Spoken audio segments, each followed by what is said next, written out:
নমস্কাৰ বন্ধু বান্ধৱীসকল, আজি মই আপোনালোকলৈ লৈ আহিছোঁ দৈৰ উপকাৰিতাৰ ওপৰত এটি ভিডিঅ'।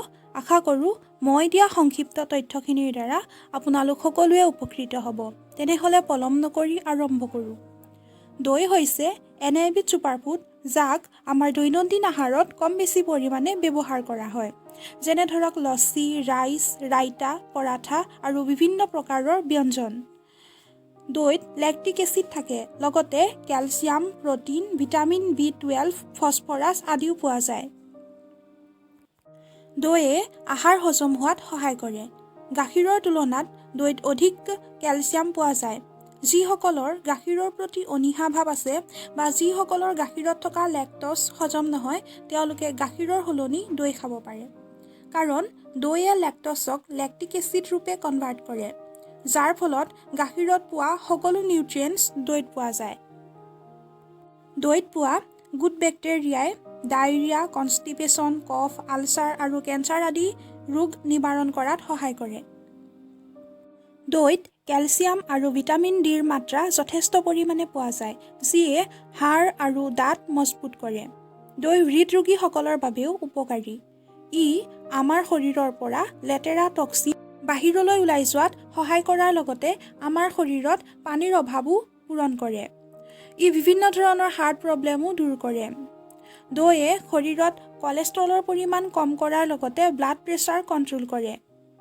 যিসকল ব্যক্তিয়ে অধিক শাৰীৰিক পৰিশ্ৰম কৰে তথা এক্সট্ৰা ৱৰ্কআউট কৰে, তেওঁলোকে দৈ সেৱন কৰিলে যথেষ্ট পৰিমাণে উপকাৰিতা লাভ কৰে।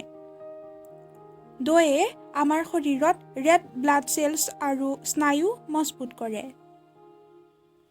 লগতে কাম কৰাৰ বাবে শক্তি যোগায়। ষ্টাডি অনুসৰি গম পোৱা গৈছে যে দৈয়ে ছুগাৰ লেভেল কণ্ট্ৰল কৰে, সেয়ে ডায়েবেটিক পেচেণ্টৰ বাবেও দৈ উপকাৰী।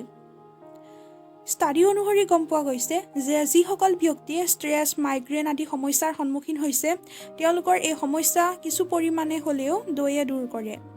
দৈ খালে টোপনি ভাল হোৱাৰ লগতে ইনচোমনিয়া আৰু ৱেট লছো হয়।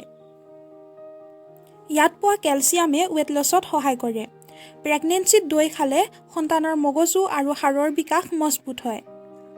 ই আমাক ইনফেকশ্যনৰ পৰা বচোৱাৰ লগতে পিত্ত কম কৰে আৰু শৰীৰ শীতল কৰি ৰাখে। হেপাটাইটিছ ৰোগত শৰীৰত অমনিয়াৰ পৰিমাণ অধিক হোৱাৰ কাৰণে পেচেণ্ট কোমালৈ যাব পাৰে। ৰেগুলাৰ দৈ খালে ইয়াৰ পৰা উপশম লাভ কৰে। দৈৰ গুড বেক্টেৰিয়াই শৰীৰত অমনিয়া কম কৰে। অৱশ্যে পাইলছ পেচেণ্টে দৈ এভইড কৰা উচিত। দৈ ছাল আৰু চুলিৰ বাবেও উপকাৰী। দৈৰ সৈতে নেমুৰ ৰস মিহলাই চুলিৰ গুৰিত সানিলে চুলি চিকমিকীয়া হোৱাৰ লগতে ডেণ্ড্ৰফ আদি সমস্যাও দূৰ হয়। শুকান ছালত হাফ কাপ দৈ, 1 টেবুলস্পুন অলিভ অইল আৰু 1 টেবুলস্পুন নেমুৰ ৰস মিহলাই ছালত সানিলে ছাল নিমজ আৰু সতেজ হয়। দৈৰ সৈতে আজৱাইন মিহলাই খালে কফ আদি সমস্যা দূৰ হয়। দৈয়ে মুখৰ দাগ আৰু স্কিন গ্ল' কৰাৰ লগতে ছানবাৰ্ণৰ পৰাও ৰক্ষা কৰে।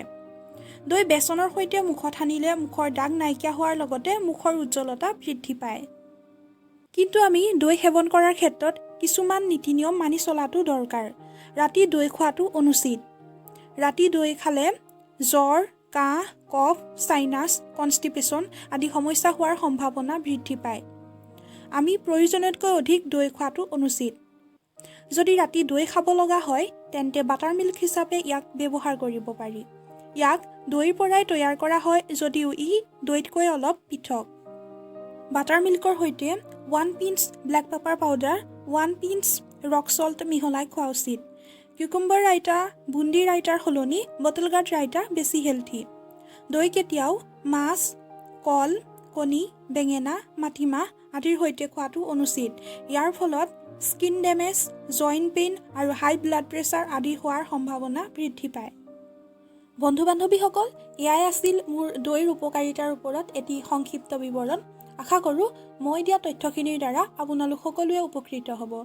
যদি ভিডিঅ'টো চাই ভাল পালে তেনেহ'লে লাইক কৰিব, কমেণ্ট কৰিব, শ্বেয়াৰ কৰিব আৰু মোৰ চেনেলটো ছাবস্ক্ৰাইব কৰিবলৈ নাপাহৰিব।